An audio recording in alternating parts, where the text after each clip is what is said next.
Hey, can you hear me, guys?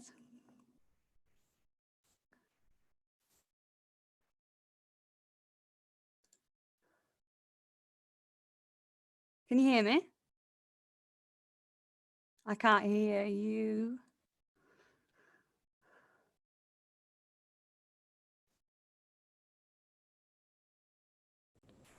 There we go.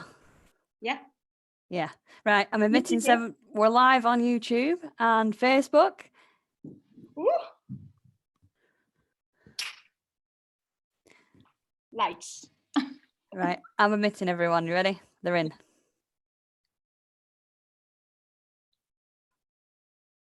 Oh, it's delayed. We have people.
Right. Take it away, guys, when you're ready.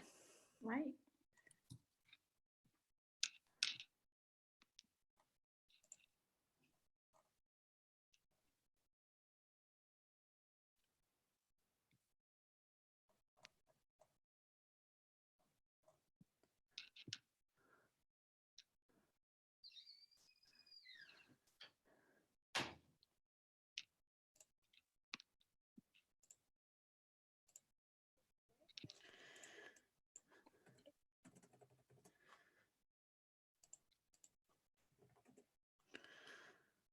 I'm all right. Can you hear me, Gabby? I can hear you, yeah. I think I'm a little bit delayed, but I can't hear Paul. I can't hear Paul either.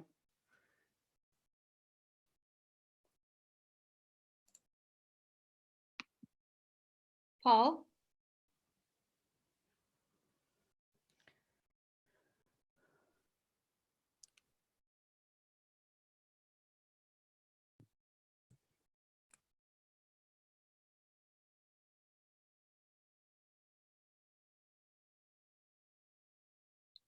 Well, it's giving us some time for people to join, so but we need to make sure that Paul is there.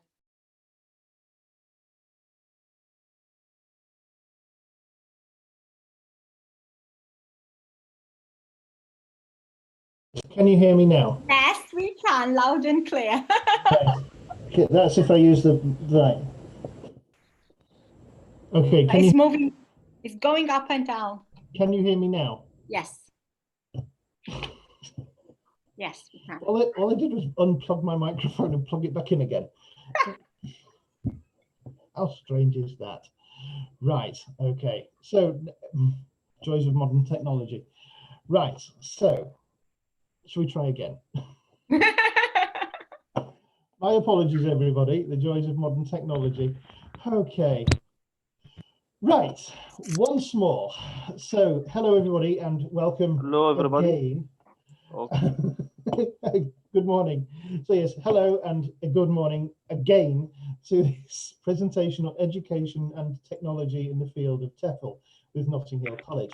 My name is Paul Woodcock. I should be running this presentation alongside my colleague, Dr. Amira Mosen. Hey, hello. Hi. One waving. So yes, Amira, if I could pass on to you for the next one, please. Yeah, so we're talking the outlining of today's would be the trending of the online and why is it trending these days, the technology and the impact of technology on education. Then we are saying how did we tailor this, how we adapted this to our online training features. We're showcasing this in one of our two actually of our programs, the TEFL and the TESOL. And then we're seeing about the future calendar we're getting and the available courses. We'll be talking about our accreditation, testimonials from people who've attended the online sessions. And if you are interested, what are the steps of the enrollment? And I'll pass this to you now, Paul. Thank you very much. So yes, why is online learning trending? Obviously, the current pandemic has completely reshaped education in the world, with schools being shut down. So obviously we need to find a new way to socially distance ourselves from our classmates and students. And online is a fantastic way of doing so. Obviously, we're now having asynchronous online learning tools and now being augmented by synchronous face-to-face video instruction. What this basically means is prior to the virus dominating the world media, most educational establishments relied very much on the physical, and it was supported by having videos online, which were obviously pre-recorded. Today, we can now do synchronous face-to-face video instruction, such as what we're doing right now this very minute. All this can show how education can change for the better and the worse in the long term. It's still quite a new field. Obviously, we're looking to engage in it as much as we possibly can because we do believe it brings a lot of benefits. However, there will also be some pitfalls, but it's still quite new, so we haven't yet discovered them. It is, of course, one area where it's quite interesting. We do talk about the 21st century skills, which is something Amira will be talking about in a bit more detail later. You do find, obviously, you have a lot of early adopters, tend to be younger teachers who adopt modern technology a lot faster than the more conservative elements in education. However, one thing that has happened because of the pandemic is that we're now seeing very much a squashing of the gap between the early adopters and the more conservative elements, with the conservative teachers tending to also want to pick up on modern technology as well. So yes, Amira. Right, so we've been talking about the 21st century skills and the role of the teacher in the 21st century skills, the skills that the learner needs to adopt in the 21st century skills, how the classroom is like, the curriculum is like for decades, for actually 2 decades now. We've been speaking about, theoretically, about the 21st century skill. People have been cautiously implementing the 21st century skills in their classrooms. Many teachers, so many classrooms were way behind, have been thinking about it, seeing it, but never been having it hands-on. But it is now that everybody has been adapting and marvelously fast. The speed is actually stunning. So everybody, personally, I've not done any online training before this pandemic comes in, and now I'm actually live daily. I'm attending and giving sessions for students online. So I would say I'm one of the conservative teachers, and now I'm trying to cope with the early adopters, Paul. And that would give us to we need to make a comparison between how things were like before coronavirus and how things are like during coronavirus. Now, we cannot really say for sure how things are going to be like after coronavirus, because that is something nobody could answer so far, but we definitely is not going to be as it was before the coronavirus. So the coronavirus, whether we like it or not, for the good or for the worse of it, it is impacting, it has an impact on education. So you can find, and that is very clear on the trainers and the instructors. I'm one of the instructors and Paul is. So what happened was we were looked upon as the key source of information. We are the givers. We are the ones who plan, and then we are the ones who deliver, and we are doing most of the job. So it's more of a teacher-centered. Now, with the coronavirus and students staying at home, it switched. I don't know if I can say I'm happy that it is switched, but now the prime importance becomes the learner. The learner is more autonomous. The learner is doing all the job, basically. There are so many learning outcomes that is measured, but the role of the teacher is moved from merely being the presenter to the facilitator, to the supporter. And the most important job becomes you're working as a tutor. You're working one-to-one with your students. You're working with closed groups or smaller groups. So that is one of the impacts of coronavirus on the trainers. Yeah. With a classroom. And with the classroom, obviously, we all remember the good old days of pre-coronavirus, where the classroom was kind of the world. The old bricks and mortar classroom was, of course, the place that students go to receive the majority of their information. As Amira said, the trainer was the kind of primary source of information, and the place where they received most of that was, of course, in the classroom, supported by any of the books that were also within that classroom. But obviously, currently, with the coronavirus doing the rounds, the classroom now is no longer physical. So the students have to do a lot more research online. They can do a lot more work online. And the modern classroom online is simply a place where they can come together and kind of share their experiences. It's an opportunity for the teacher to find out how they're doing and offer feedback as well as guidance for the following weeks of study. While students now have a lot more freedom when it comes to studying, and they can research across the whole World Wide Web, it is up to the teacher to make sure that we guide them and that we keep them focused on the direction they're supposed to be going. And that's where the online classroom comes in. It's a place where we can kind of coach them and give them feedback on how they're doing and keep them going in a straight line forwards. Otherwise, they'll end up wandering off into the field somewhere else. Yeah, and not only the classroom, but even the homework as we know it, homework and assignments. It's like teachers treasure their hard copies.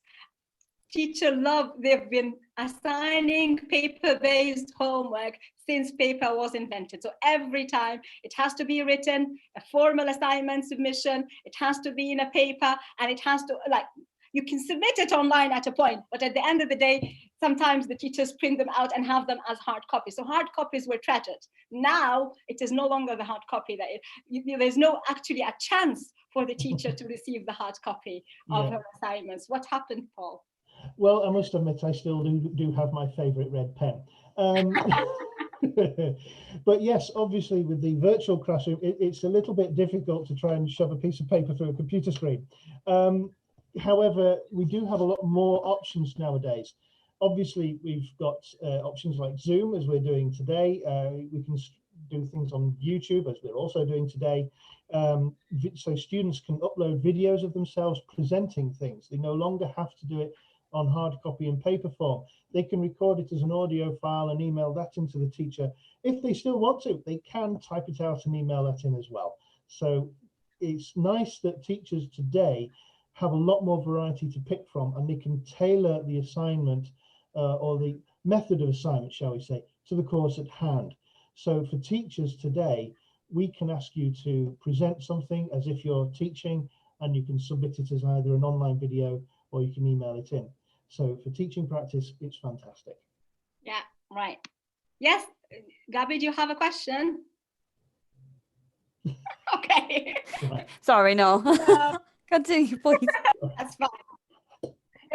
But speaking about this, so the cone of learning has become very much practical now. So it's not now, there's no lecture. I mean, like the lecture, it does exist, it surely exists. But I mean, the most important or the prime work is done on the students. So students are discussing things, students are working in groups, students are presenting, students are dynamically working and submitting their work. So it is now learner-centered rather than a teacher-centered. The learner is more autonomous, that they can't come on time, or they don't have to work from 9 a.m. to 3 p.m. just like a conventional class. They can do this in the evening, they can do it in the morning, they can do it late at night. Some children do it late at night.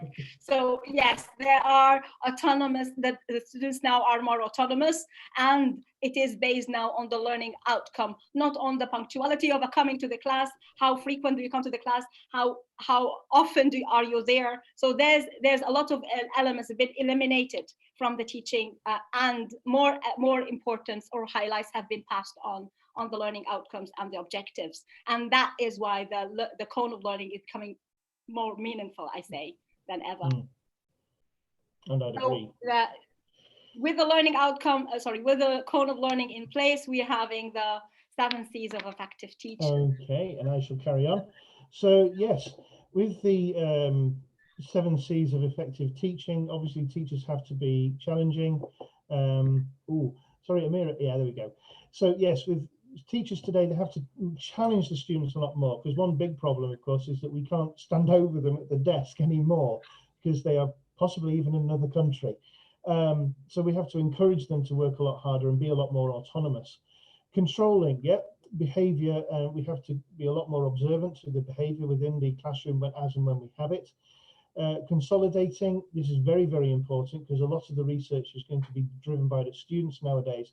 So as teachers, our responsibility is to make sure that everything is consolidated back in at the classroom level, so that we make sure that they are going in the right direction. Clarifying, ideas and lessons. We need to make success feasible. Again, we are the ones that have to focus everything. It's very, very important that we do so. We have to elicit feedback and respect ideas. It's no longer just us on our own. In the old model, in the old world, the teacher was king or queen of the classroom. When we have no physical classroom, we're going to have to work a lot more closely with our colleagues. So we need feedback from our students, we need feedback from our colleagues, and respect ideas. Captivating, this is an age-old one, it's still valid today. We need to make learning interesting and relevant. It is more difficult because our students are not with us. However, it's also a lot more easy because it's so much more flexible. We can bring in videos, we can bring in audio clips, we can encourage the students to do a lot more work on their own, so they can do research which they find personally quite interesting. So yeah, opportunity. Speaking of captive, if you allow me to interrupt, Paul. Absolutely. Now, my child's physical education homework was to record herself, video record herself shooting at toilet roll in the air. So she started working on this and practicing it to do it well, and then I had to have video shot her and then send this to the school. So this is how teachers are captivating students to make the homework, physically even train at home. And there we have a live example. So yes, and of course we need to Can be I ask caring. a question, please? Can I ask a question, please? Absolutely. Is it possible that we can keep questions towards the end of it? I would appreciate it. No, about this point, please, I want to ask, if I deal with a small students, how can I track them? With students in kindergarten and lower grade, yes. How can I deal with them? Are you talking about your students or your kids, yes. I mean, or your class? No, my students. So they are what age? Kindergarten and also small lower grade. Right. In this primary cycle. Right. And what do you want? What do you want to communicate? How to attract them for this kind of learning? It's hard to attract them without interaction and face-to-face learning. Right. I think here you would need the help of the parents, definitely. So homeschooling becomes of prime importance. That's number one. But the second thing is that if you can have your area, like this comes with the technology, the gamification, if you can create some kind of games for the kids to fulfill your learning objective, then have it hands-on. That would be one good idea. If you can get some cartoon if your idea is presented in a cartoon character or a cartoon scene, please bring it on.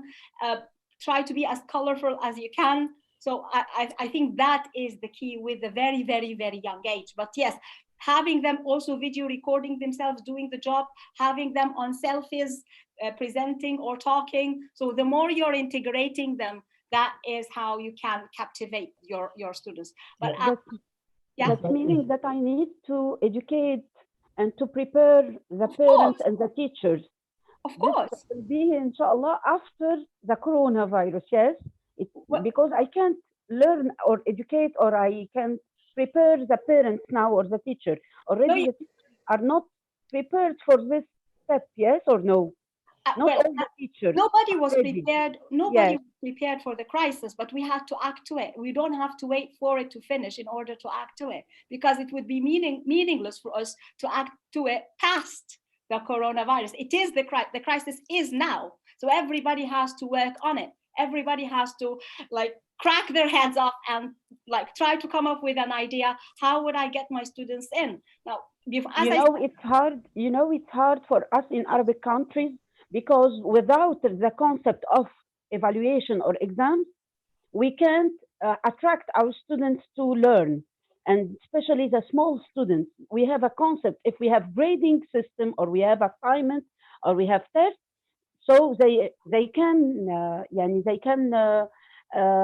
be with us for they can ready to learn without exams or learn for or only learning. They don't accept. Now, I think Paul has something to answer this, and then We've actually had somebody just pop up in the chat room with the suggestion. We can initially work with parents through online meetings first. And I would agree with that. Yes, online, especially with young learners, we are going to need to have the parents help us out quite a lot. However, as the teacher, your role is more likely to be more as a scheduler. So you have to put together the lesson plan, and then the students and the parents can effectively follow that lesson plan with you when you're delivering it online. The good thing with online teaching is that obviously a lot of us have taught young kids. I have too. They like videos, they like music. You can share loads of videos and do lots of singing with them. You can ask the parents to, if you're going to do a colours class, you can ask the parents to assemble some items before class that belong to each colour group. So you can have a red thing, a purple thing, a green thing, and then you as teacher can tell the students, if it's a kindergarten kid, okay, touch yellow, and the kids can do that, and you can watch them do it online. And of course, you still have to give them all the big feedback of, well done, good job, kids, fantastic. Because even if you're not in the room, by sheer energy, and as Noah Barina says, yes, change your tone and voice, facial expressions, songs and movements. You can still do big hand gestures on the camera and big smiles, and you can still be big, and the kids will love it. Yeah. And they love it. My niece loves YouTube videos, so me too. Why not use them? All the time. They are out after school. They are all the time tuned on their screens, whether we like it or not. This is what happens. They are on their videos. But if you allow me to disagree with the idea of assessment and tests for the youngest age, like I'm now here in the UK. I have my children. And they've never had a formal test. Even if they're having a test, they're having their INCAS test, for instance. I, as a parent, never know what is their INCAS test. The objective at this young age is not to assess your students. The objective at this young age is to make your students acquiring these learning outcomes and able to perform it. And the assessment is not actually for the student. It's actually assessing the teacher's performance. How far have the student grasped this learning outcome? And if the kids did not grasp the learning outcome, then it has to be retaught, because the teacher has to address the different learning styles in order to teach the students, and ultimately they get the learning outcome. I think we need to look at education not in form of having formal assessment in order to measure how far have the students got. I think we need to look at it from another perspective, from the perspective of learning outcomes. By the end of this session, I want my students to be able to write an introduction to a story. By the end of this session, I want my students to be able to use the quotation. So if I can do this and train my students to do these chunks of learning, measurable learning outcomes, at the end of the day, they will learn. And it's actually more effective than the assessment, because they can take the test and a couple of days after the test, they forget what they have been tested. Yeah. So if you're not using it, you're losing it. That is how for every skill learned. So I would say I would have to, if you allow me, I'm going to disagree with you of having assessment and imposing formal assessment on the kids at that young age. But thank you very much for this. I'm sorry, I don't talk about the young age for the assessment. I talk about our high school students. No, you were talking about the assessment. No, I talk about how to attract and the young age. Okay.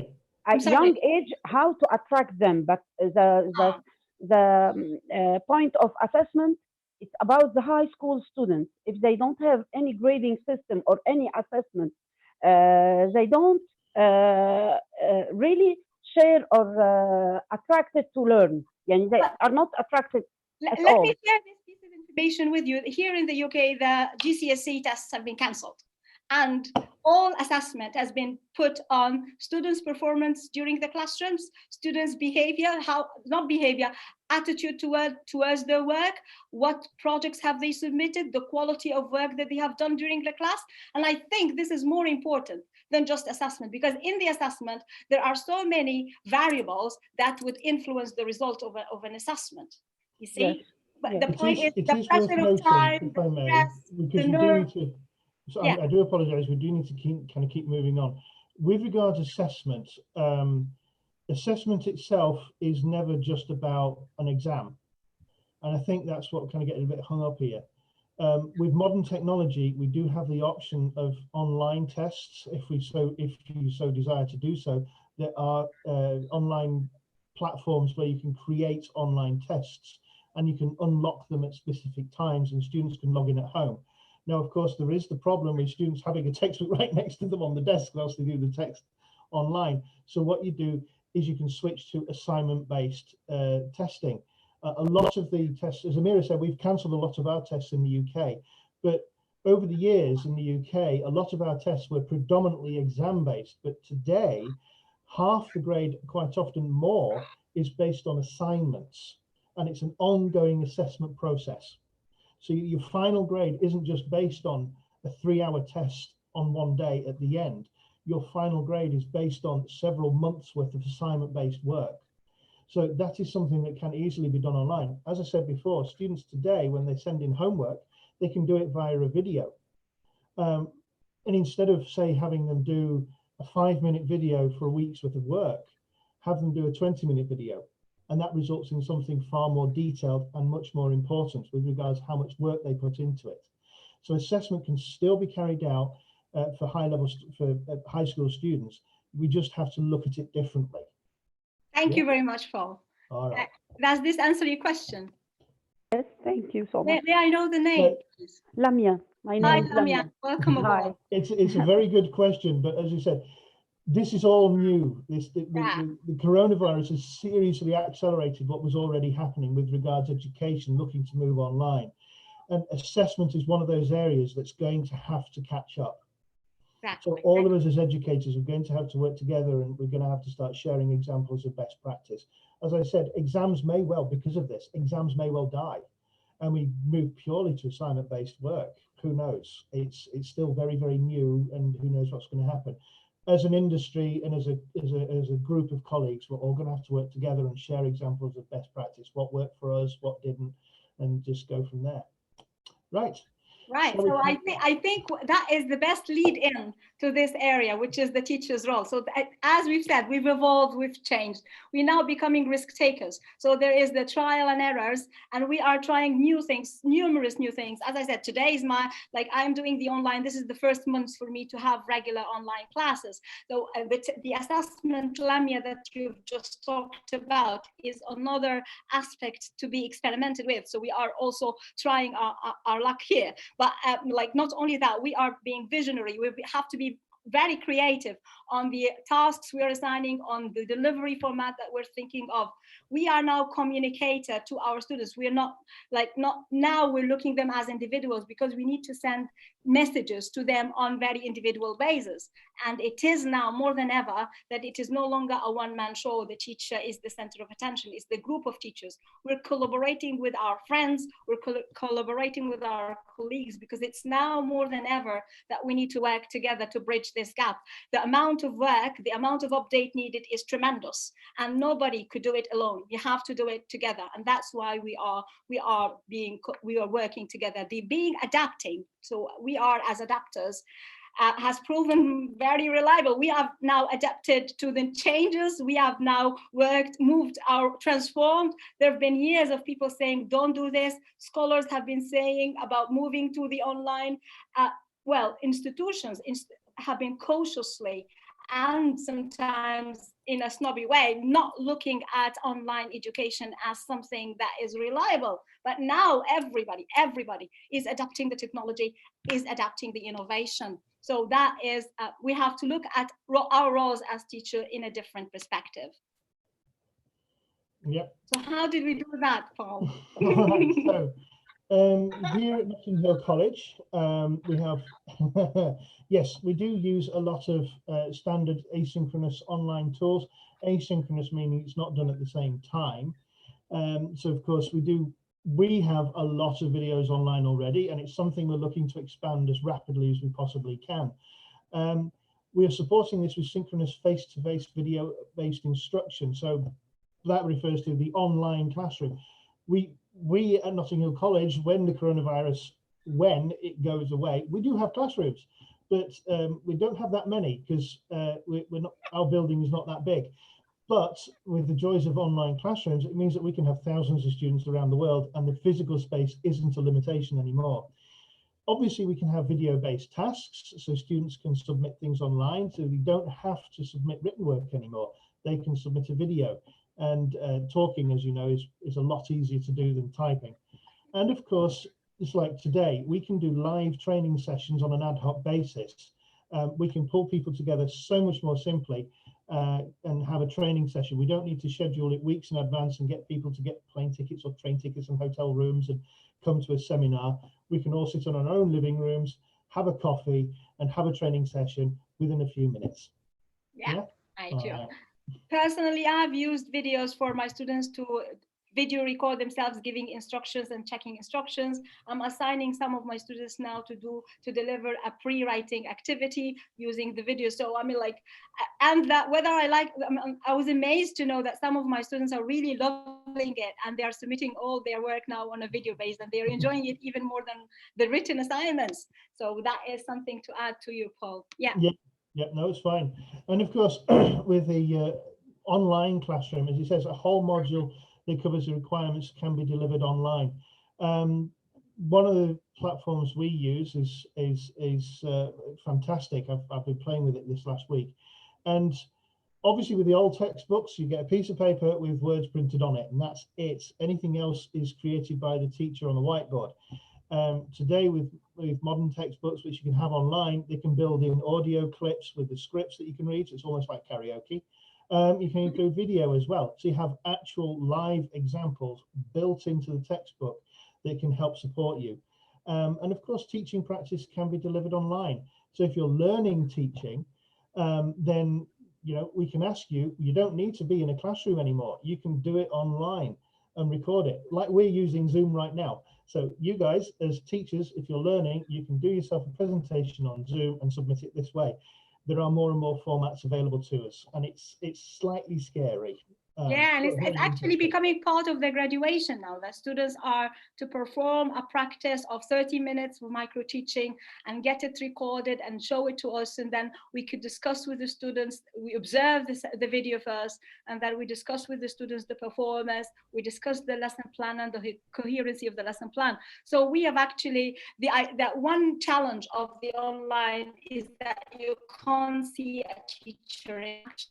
Try not to have it identical because it's difficult to have it in the physical, but we try to assimilate it as close to the physical classroom as we can. And we ask students to record themselves presenting, give us the videos, and let us do it, or they can stream it online. So in the live class, they become the host, and they start delivering their session online. Yeah. So this is one of the things of what we thought of. Yes. And of course, one of the great things about online classrooms is it can all be recorded and put up online, yes. and students can go back and watch it again if there's a bit that they missed. Yes. And this is exactly what we are doing. So it's like we have worked on 3 aspects here. Our learning management system, which is the Moodle, we have added recorded videos and recorded lectures to them. We have changed the order of the programs or the layout of the Moodle to move smoothly with the online learner. So you have the videos recorded, you have access to reference materials, you have submission guidelines, you can see and view your assessment, and then ultimately when you're done, you will be able to upload it. Then we've added 2 new elements. The second element are the live sessions, just like what we're doing today. So this allowed us to meet with the students, to interact with them weekly, and the platform is quite reliable, so we're happy with it.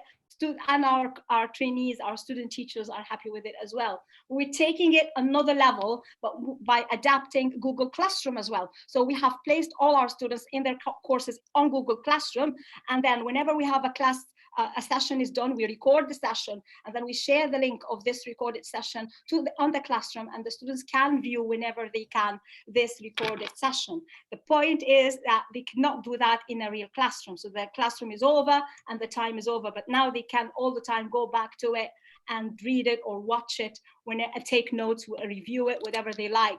The idea is also we can post tasks for the students to do the video tasks and upload the video tasks there. I might show you some if I have the time, but for now, this is exactly what we're doing. So students can hand in their tasks and assignments, and then we review them. We send them feedback on their performance or comments on their tasks and activities.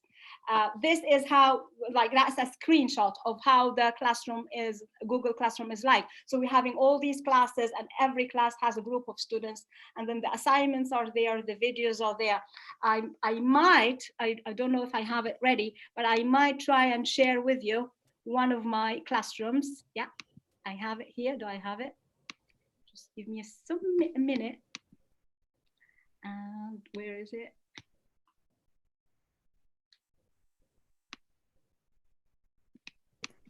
I think, Amira, you need to, if you click share screen. Yeah, I'll stop the share. I'll stop the share and then do the share again. Yeah, you should be able to switch between platforms. Yeah, here we go. Is that right? Yeah. Yeah. So this is how this is one of the classrooms, and I was very proud of one of the groups.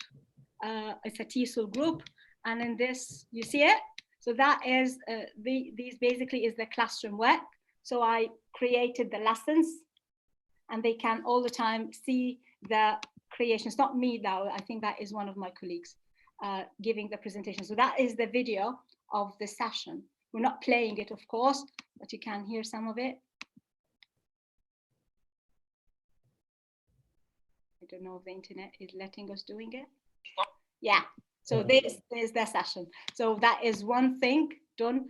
Also, students can submit, as I said, their work on the classroom. And if we can see, I think, which one is the favorite one? Is that my favorite? No, that's not my it's all my favorite, but I mean, like, that is the one that doesn't have.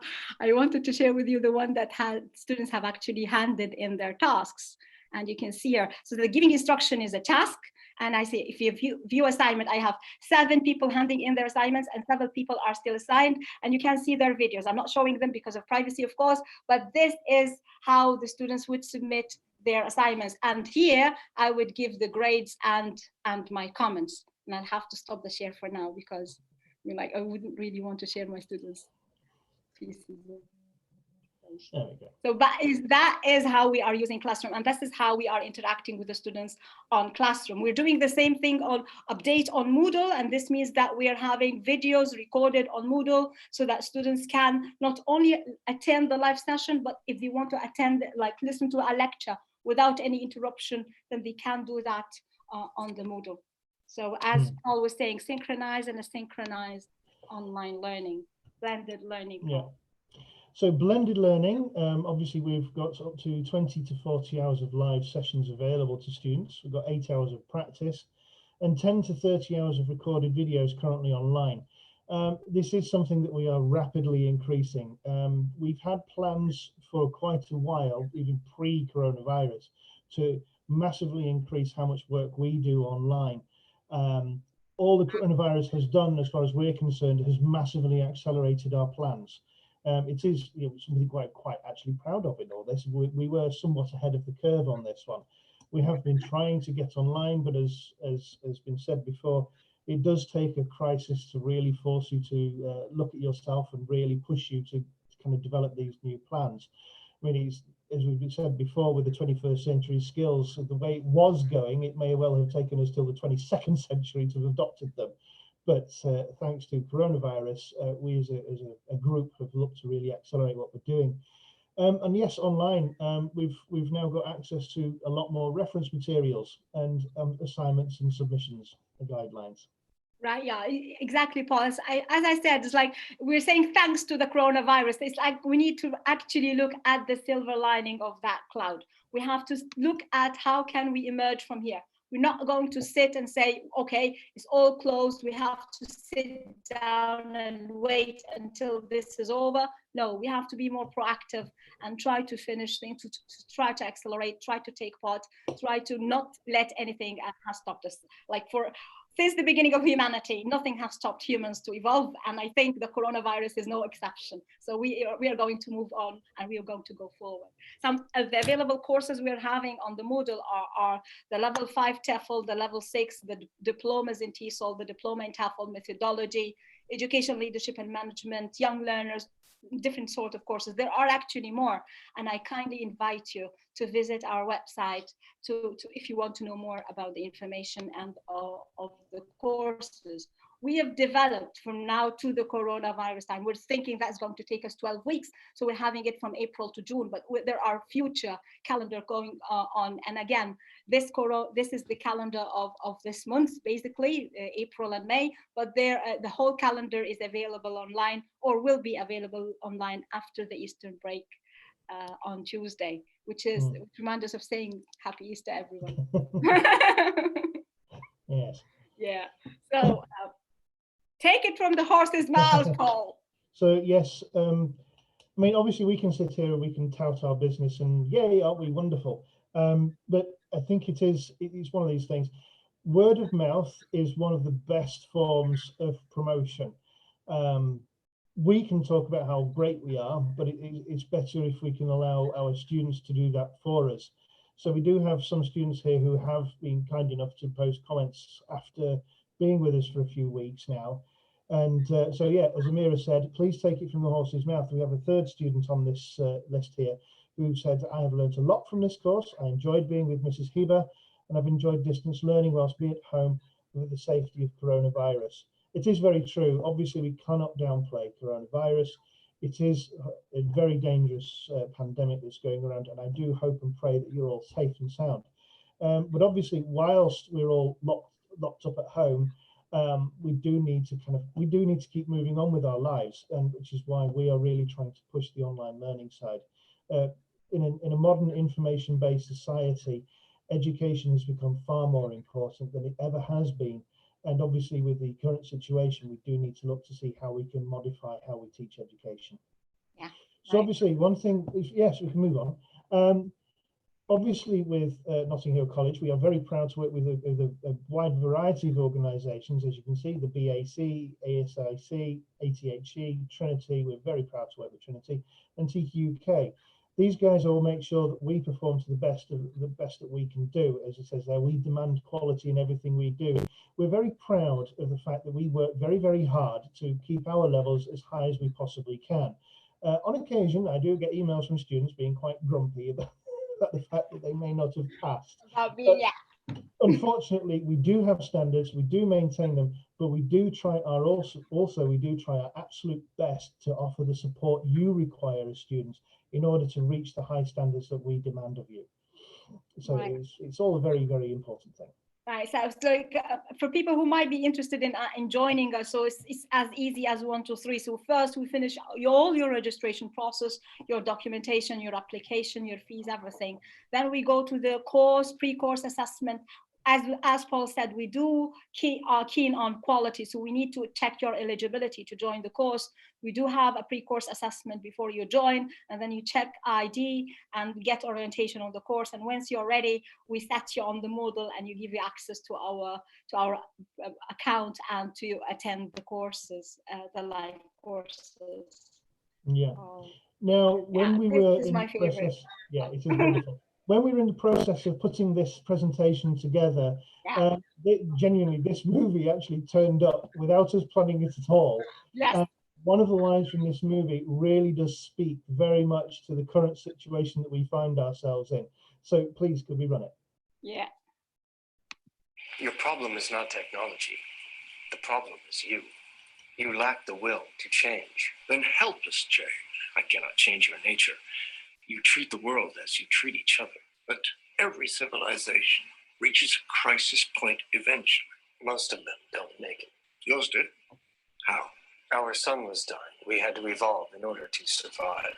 So it was only when you were destruction that you became what you are now. Yes. Well, that's where we are.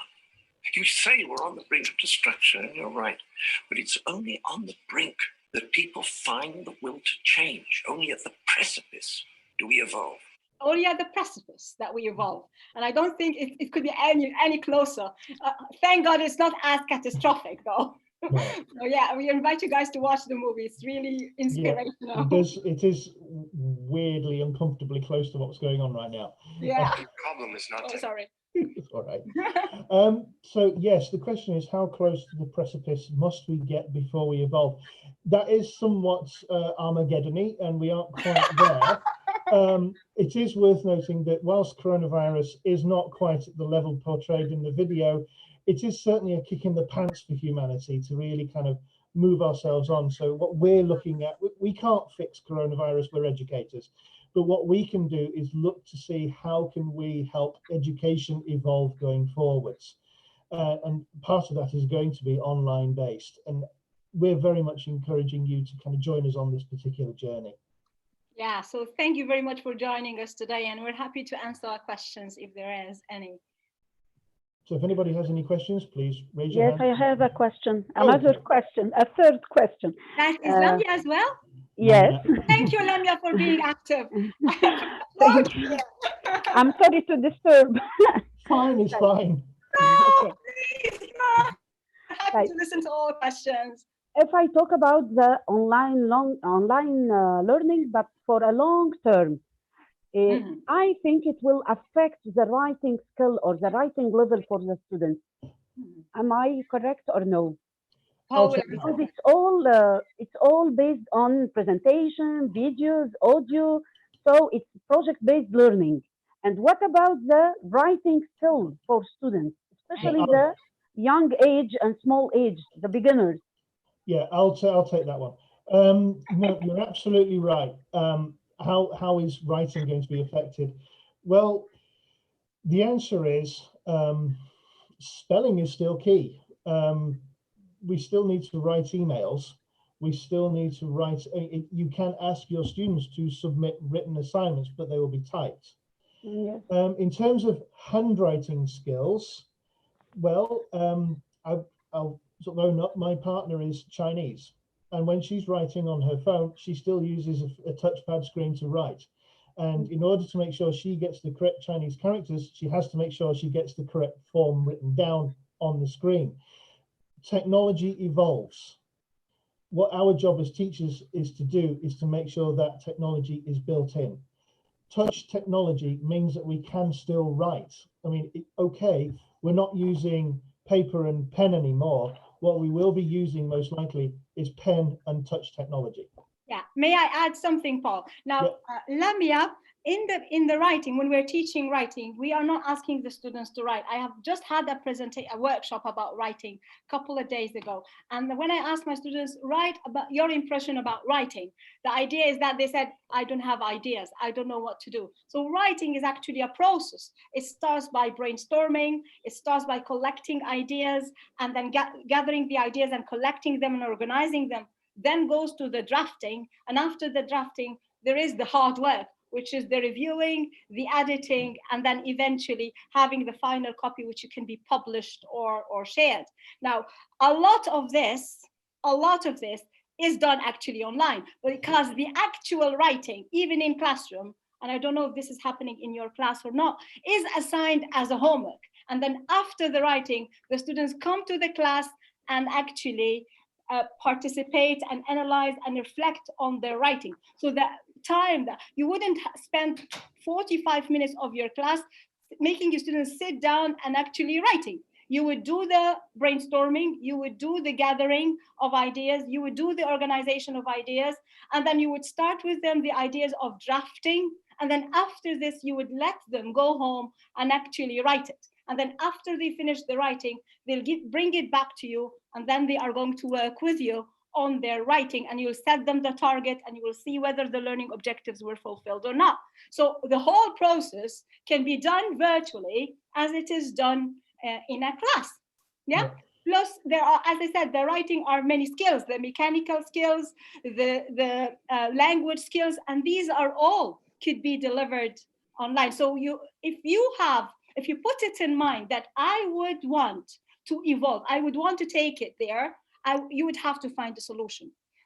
The idea of being proactive, I had faced the problem of how would I make my students do the teaching practice online? I can't. I need to see them inside the class. And then I came up with the idea of having them recording it and sharing it with me, or performing it live. I make them co-host and they present the session to me as if they are the teacher and we are, the rest of the class is the student.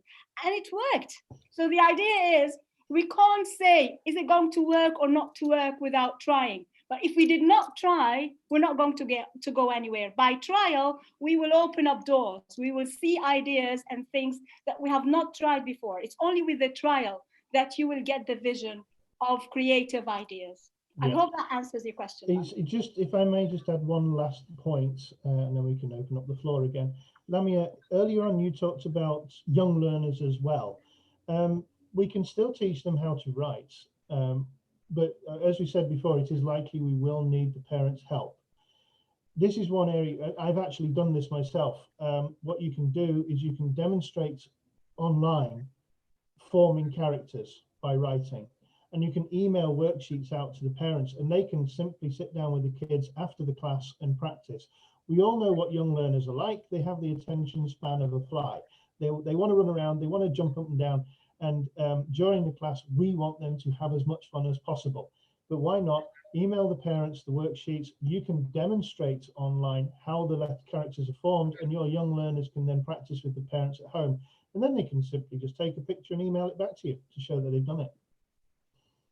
As you said before, we're moving into a new world. So a lot of this is kind of discovery as we go. So if anybody has a brilliant idea, then please email me. Please share, yeah, sure. Yes. Right, any further question? Lamia? Yes. I do have a question. Okay. The speaker is? Rihab. Hi, Rahab. Ruby. Hi, how are you doing? Hello, Ruby.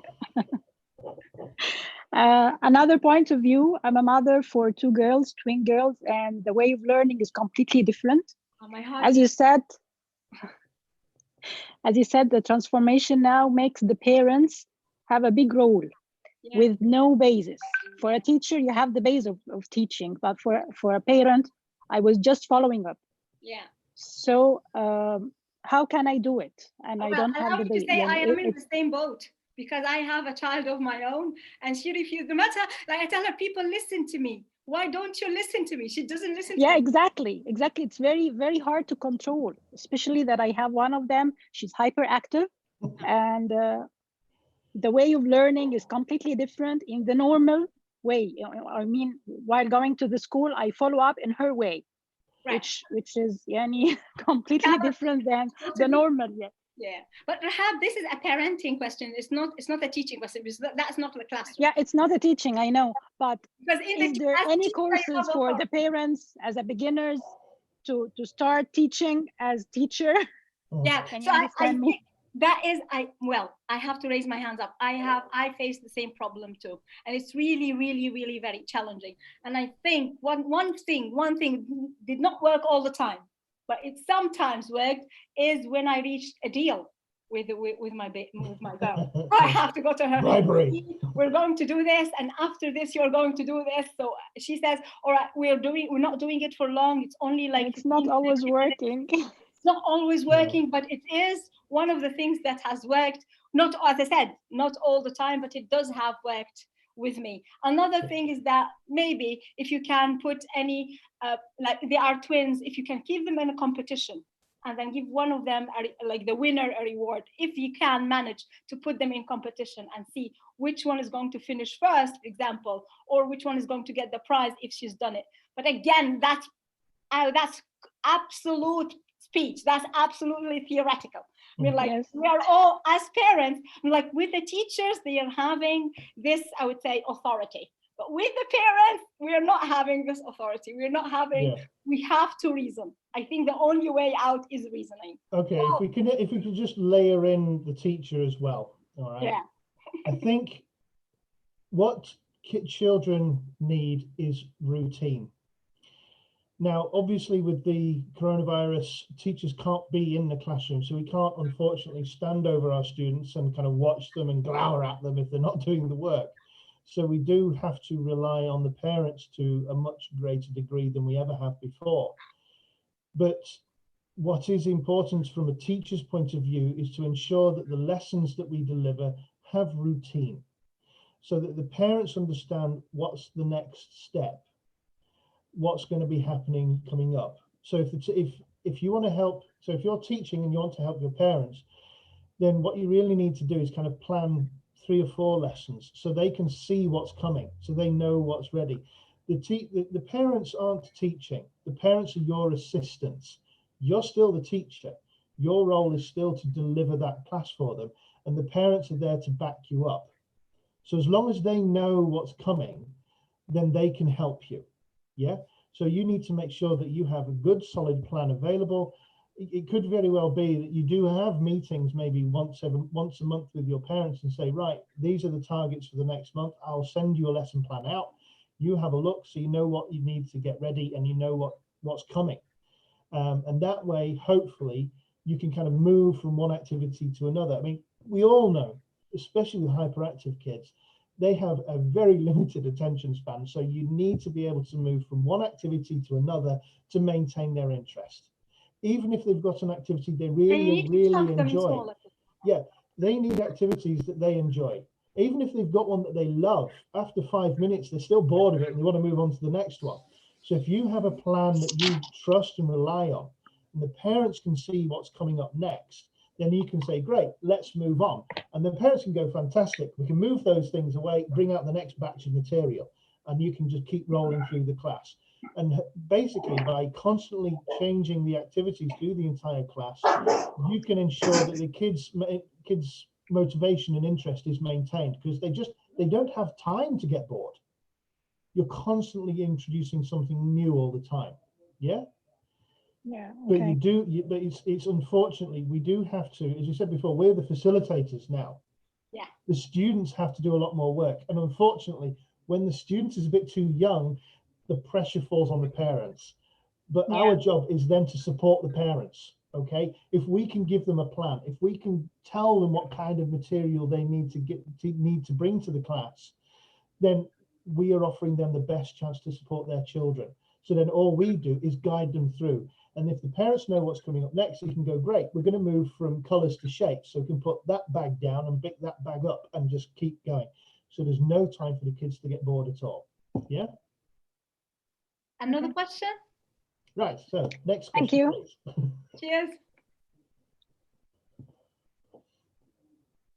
Anybody else? Hey, can you hear me? Yes, we can. Yes. Hello. How are you? Oh, fine. Thank you very much. Really, many thanks for the efforts of Notting Hill University. You know that I was proud because you know that I started the TESOL diploma 2 years ago, and I was able to finish it with B+, I think. Oh, well done. Why did you get an A? Because you know that it was in the year which I was married in it. Fair enough. So yes, I think it got to complete it.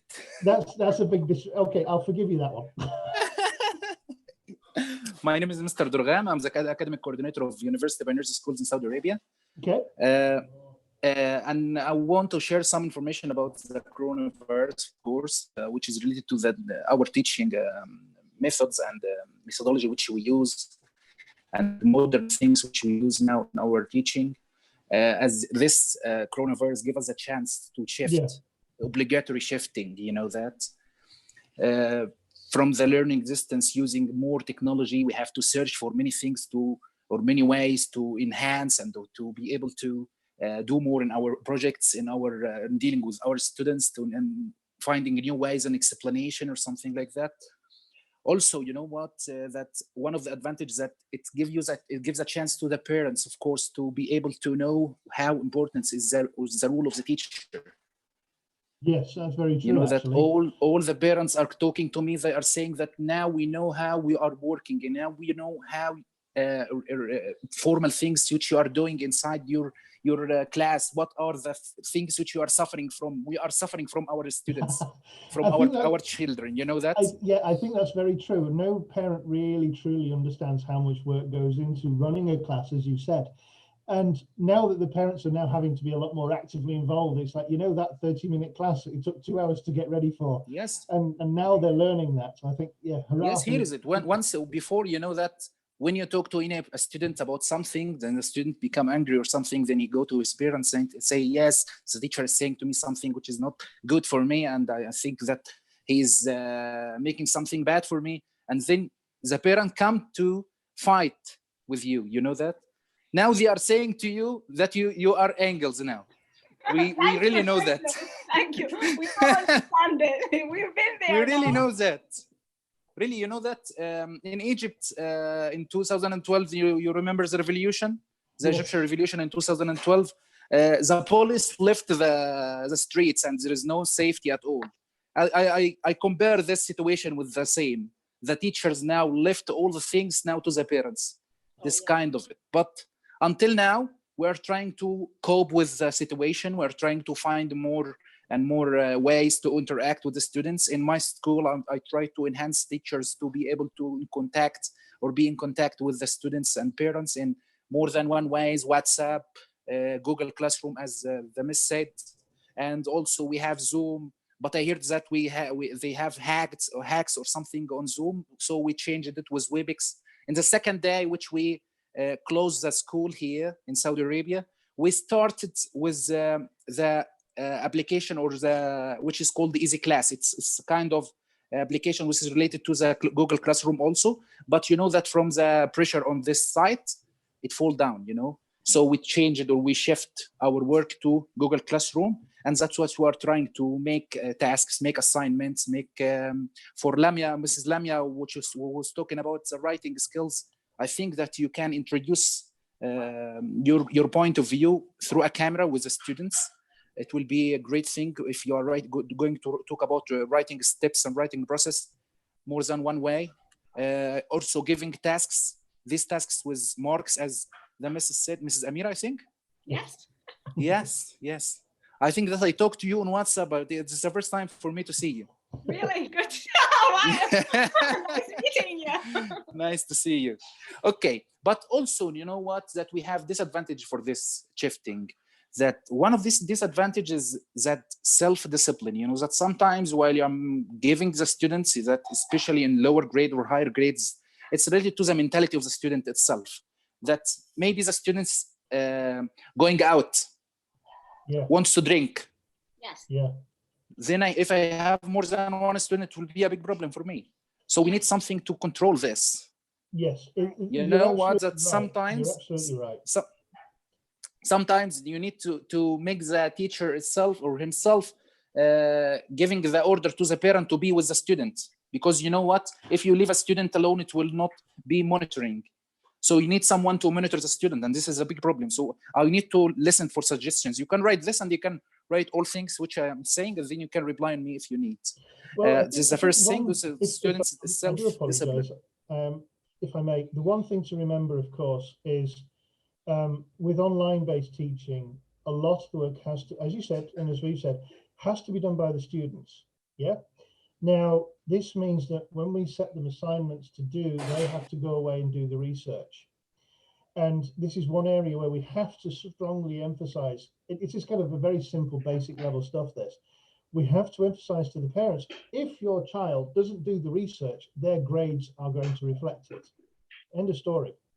So if you want your child to do well, then they're going to have to do the work. It's like, I literally can't be there.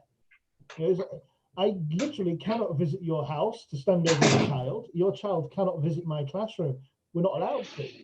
The only thing, sorry for the interruption. Yeah. The only thing as a teacher we could do for these students to discipline now is motivation, basically.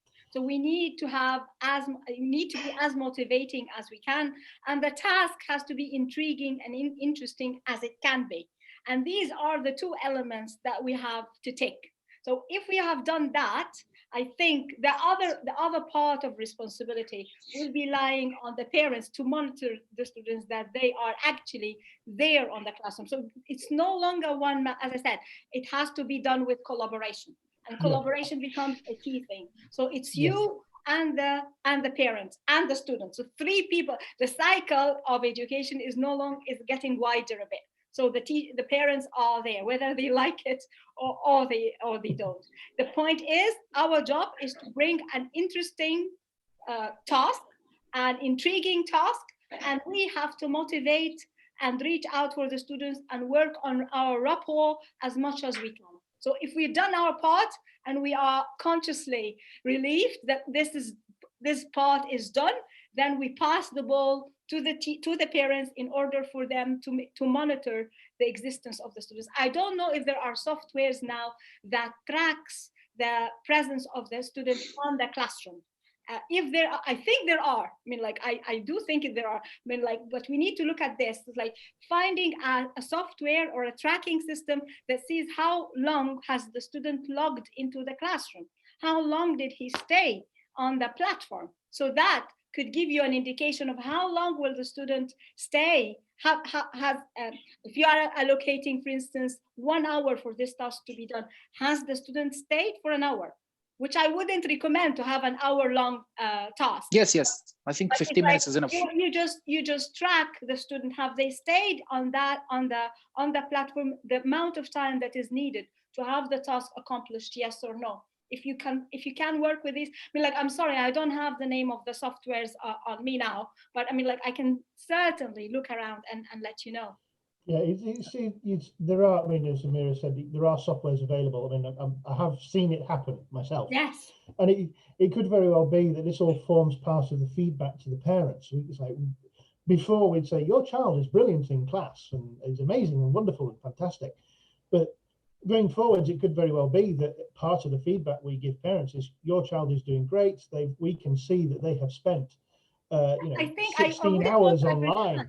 Yeah, I wouldn't want to advertise, Durgan, but I think Blackboard is a platform that has students checking in and checking out. Things that you have to pay for it. For our school, I think that for the university, I think they applied for it. Yeah, you know that in our school we have to apply for something which is not related that to. Will help you.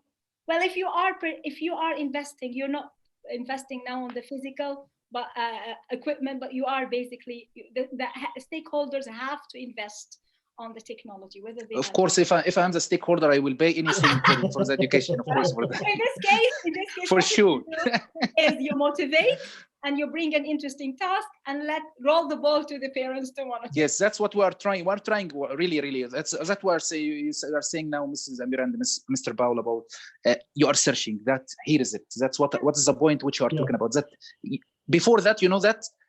I don't go to another resource. I will search for limited resources, but now you have to search for more resources. Yes. Here is it.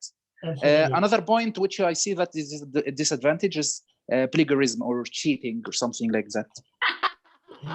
Sorry. This is one area where I get very, very excited. This is one of my main functions with Notting Hill College. Paul's favorite.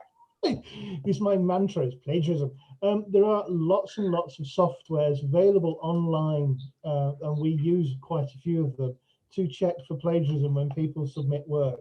And we do have universities, I think, turning it in. Yeah, Turnitin is one of them. Plagiarism Checker X is another. You've got PlagScan. There's loads which are fantastic. And what they do is they do like a deep scan across the internet, and they will pull up any aspects of an assignment that's possibly plagiarized. So the way we do it is, if you read the submissions guidelines, which is online and available everywhere all across Moodle, and I will email it to you many times just to make you really sick of it, is that when you submit an assignment with us, the way it works is we will submit it to a plagiarism scan first. It goes through the software first, and then it goes to a real live human being who will evaluate it, because not every software is perfect. So we can then have a look at the results and make sure if it's genuine. And if it falls underneath our sort of tolerances, then the work then goes on to be assessed. If it doesn't, then we send it back to the student and say, please have another go. But yeah, you're absolutely right. Plagiarism is a thing, but there are ways of catching it. I did have one student who quite a while ago, submitted a work, and unfortunately they forgot to delete the online advert right in the middle of the body of the text. That gives them So away. it was a little bit of a clue that they'd copied all their work from a web page. So, oops. Yeah, it is something that students, that some of the more naughty students will try to do, but it is a very easy thing to protect yourself against. You just have a set policy and say, we will check for plagiarism. If it falls under a certain limit, we'll be okay with it. If it's over, then you're going to have to do it again. And like I said, there's loads of software online available. You do have Turnitin. The universities love Turnitin. You have PlagScan, Plagiarism Checker X, and all these softwares. They give you a report, you review it, and then you just double check it. And if it's okay, you grade the work. I'm afraid we need to wrap up because there is another class starting at 12:15. I have a question, please. All right, make it quickly, Right, please. last question. So, okay. Actually, I just want to know, is it a synchronized or asynchronized online course? And Both. if I can watch the recorded session so I can move on my own pace, I don't have to wait for everybody. This is the first question. The second one, the kind of assessment and assignment tool that you're using. Can I know it before we start the diploma or the courses? Because I'm a kind of person coming from a Montessori background, and I'm kind of like more into practicing, not written essays. And the third last question is the fees on the website, or where can I know the fees? Thank you. Right, so the fees are on our website, or you can contact the nearest representative. And I think you can send your contact details and somebody can address that. Okay. It is synchronized and asynchronized. So you have recorded videos on the Moodle, and you have a study, like attendance plan. If you want to move with the attendance plan, so you need to attend the live sessions, you are happy to, you're more invited, mostly welcome to join us. But if you just want to depend entirely on the video recorded sessions, that is also up to you. If you want to finish the sessions and you still want to attend, so sorry, you watched all the recorded videos, but at another point you wanted to attend the live sessions, that is again doable. So you could do both. Yes, the assignments are two types. There are written assignments, of course, that you can write and submit. And in order to check your English eligibility, we would ask you to do a pre-course assessment. So if you pass this pre-course assessment, then we will see your English in your writing basically, and we'll tell you, well, your writing will help you pass the course, or you would need to work on your English before you start the course. That's number one. But there are so many video-based nowadays. I mean, that is the newest thing. We are asking students to work on presentations and delivering videos. Whether we like it or not, we're English teachers, so our English has to be good. Our written English and our spoken English, both of them have to be presentable. Is there any question, anything you need to add, Paul? Yes, we do have a lot of written work because we do need to make sure, and teaching English courses, that your English is okay. And I do apologize, I can be very grammatically nerdy. So if I see your work, I do apologize if I tend to be a bit cruel. Sorry about that, but it has to be done, unfortunately. But yeah, there's asynchronous, which means there are lots of videos online for you to watch whenever you so choose.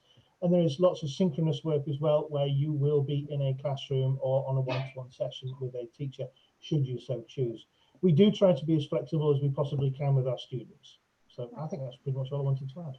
I think we need to wrap up, and we need to thank our attendees. If you have any further question, please email it to education@nottinghillcollege.co.uk, and we will be happy to answer that question.